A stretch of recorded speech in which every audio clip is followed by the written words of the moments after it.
हफ्ता लेने वाली सास बहू। मुंबई शहर में मोहिनी अपनी सास कामिनी के साथ रहती थी। वे काफी खुशी से एक दूसरे के साथ रहा करते थे।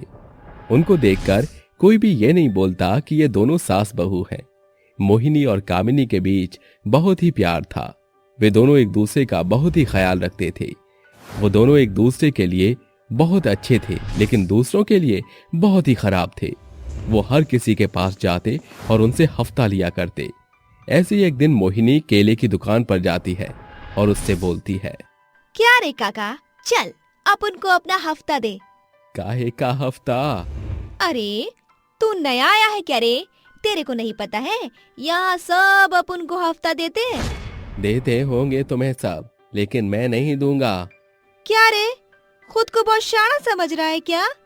अपन तो तेरे से आज और ज्यादा हफ्ता लेगी। देखती हूँ तू कितना शानापंती दिखाता है, हैं? दोनों के बीच बहस हो ही रही होती है कि तभी वहां पर एक दुकानदार आता है और काका से बोलता है, क्या काका, तुम भी किससे पंगा ले रहे हो? अरे भैया, तुम लोगों ने इन सबको हफ्ता दे देकर सिर पर चढ़ा रखा है। क्या रे, तू अपन के बारे में जानता नहीं क्या?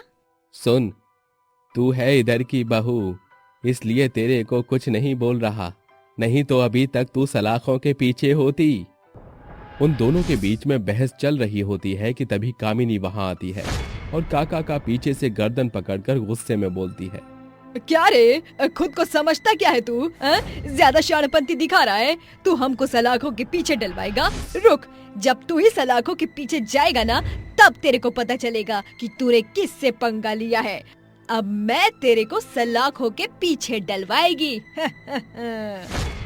इतना कहकर कामिनी पुलिस को बुला लेती है और पुलिस के सामने बोलती है, इंस्पेक्टर साहब, इस बुढ़े ने मेरी बहू को छेड़ा है। मेरी बहू तो चुपचाप केले लेने के लिए आई थी। अरे कामिनी बहन, तुम झूठ क्यों बोल रही हो? तुम तो मेरे से हफ्ता मांगने के लिए आई थी। काहे के लिए झूठ बोल रहा है रे? तेरी इतनी उम्र हो गई है, फिर भी तू ऐसे झूठ बोलता है। पर तुम दोनों झूठ क्यों बोल रही हो? यहाँ पर मेरे साथ साथ और भी तो लोग हैं। चल चल, तू थाने चल, तेरे को तो अपन वहीं बताएगा। इतना कहकर पुलिस बेचारे काका को अरेस्ट करके थाने ले जाती है और जेल के पीछे डाल देती है। जब ये बात काका के घर वालों को पता चलती है, तब काका की पत्नी मोहिनी और कामिनी के पास आती है और बोलती है, बेटा, हम दोनों बूढ़े बुढ़िया पर रहम कर दो, अपना केस वापस ले लो। एक शर्त पे करेगी? बोल, करेगी? हाँ बेटा, बोल दे। काका को समझा देना कि हमें चुपचाप हफ्ता दे देगा। ठीक है बेटा। काकी के इतना कहते ही मोहिनी और कामिनी अपना केस वापस ले लेती हैं और मोहिनी और कामिनी हर रोज की तरह अब उससे हफ्ता लेने लगती हैं। देखते ही देखते कुछ दिन बीत गए और एक बार की बात है, कामिनी और मोहिनी के घर में पैसे खत्म हो गए थे और हर बार की तरह इस बार भी वो दोनों अपने काम यानी दुकानदारों से हफ्ता लेने के लिए चले गए।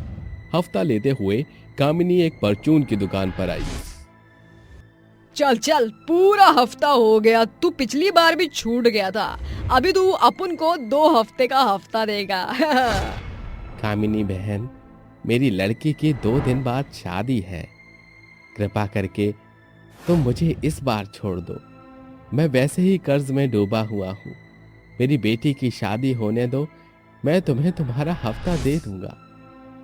उसकी ये बात सुनकर कामिनी को बहुत गुस्सा आ जाता है और वो उसका कॉलर पकड़कर गुस्से में बोलती है, तेरी बेटी की शादी है तो अपन क्या करेगी? अपन को खाली अपना हफ्ता लेने से मतलब है। तेरे घर में क्या सिचुएशन है वो तू हैंडल करेगा ना, अपन को कोई मतलब नहीं। हाँ? बेचारा दुकानदार हाथ जोड़कर उससे पैसे ना देने को बोल रहा था कि तभी दुकानदार की बेटी अंजू वहां पर आती है और ये देखकर कामिनी से बोलती है, आंटी, 2 दिन बाद मेरी शादी है। आप मेरे पिता को इतना मजबूर मत करो कि वो सुसाइड कर ले। तू आंटी किसको बोली रे? आंटी होगी तेरी माँ, और अगर तेरा बाप मरता है तो मरने देना, मेरा क्या लेकर जाएगा? मेरे पिता की भरी सभा में बेइज्जती हो जाएगी। मैं आपके हाथ जोड़ती हूँ, विनती करती हूँ, कृपया करके मेरे पिताजी से अभी पैसे ना ले। सुन रहे, तेरे बाप की बेइज्जती हो रही है तो इससे मुझे क्या, मेरे को हफ्ता चाहिए, समझी तू?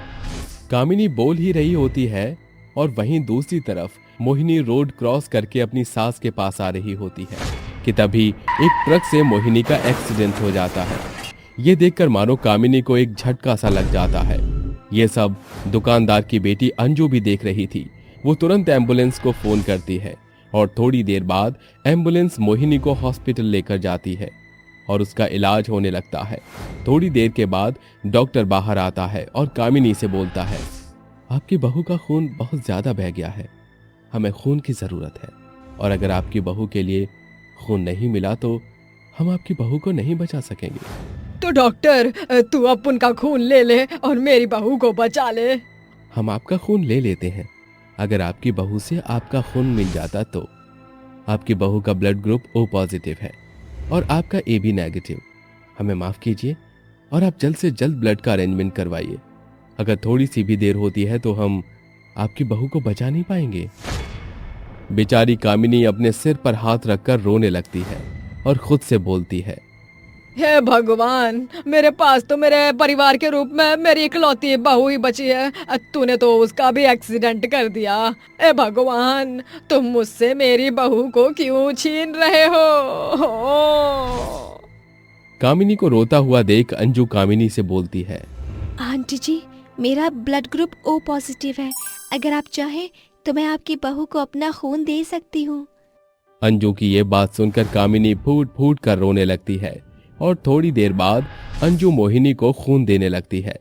कुछ समय बाद मोहिनी को होश आ जाता है और जब उसको ये बात पता चलती है कि अंजू ने उसको खून दिया है जिसकी वजह से आज वो जिंदा है, मोहिनी अपनी आंखों में आंसू लिए अंजू से बोलती है, हम लोगों को माफ कर दो, तुम्हारी 2 दिन बाद शादी है लेकिन मेरे सास ने तुम्हें नहीं छोड़ा और देखो आज तुमने ही हमारी मदद करी है।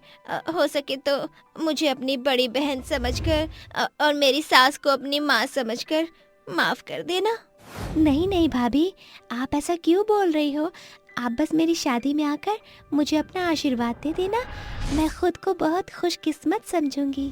इतना कहकर वो वहां से चली जाती है और अगले 2 दिन बाद मोहिनी और कामिनी अंजू की शादी में जाकर उसे आशीर्वाद देते हैं और खुशी से रहने लगते हैं।